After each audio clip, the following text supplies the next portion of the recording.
When your gap becomes smaller, do you see it? Why isn't your weld penetrating? It's because your drone, welding device, wasn't working properly earlier and your arc pattern has scattered. Switch to a new, stable machine. Make the arc slightly longer and you'll be able to reach the root. Move it slightly, gently swing it.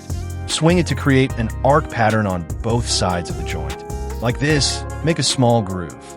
Swing a bit, create a small groove, and add some filler. If you're welding at a sheep face position, corner/vertical joint, push more filler in. If it's a flat seam, swing a bit, make a small groove, but add less filler. Swing to create a small groove, add filler. Swing to create a small groove, add filler. Why do you do this? Because your current is low. You need to create a small groove to move forward properly. With high current, even if you don't make a small groove, you can still move forward easily. With low current, you need to play with the filler, understand?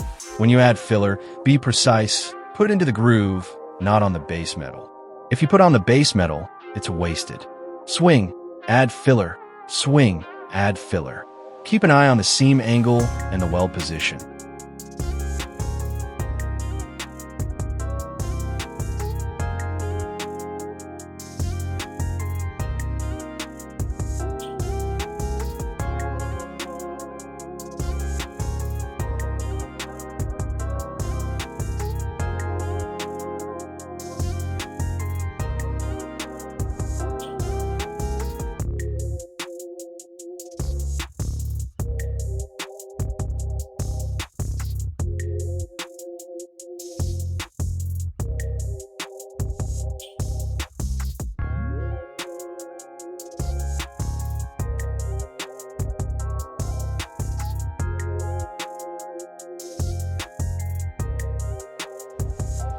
Swing slightly to melt both sides, melting the edges of the gap. Once you're sure they're fully melted, add the filler.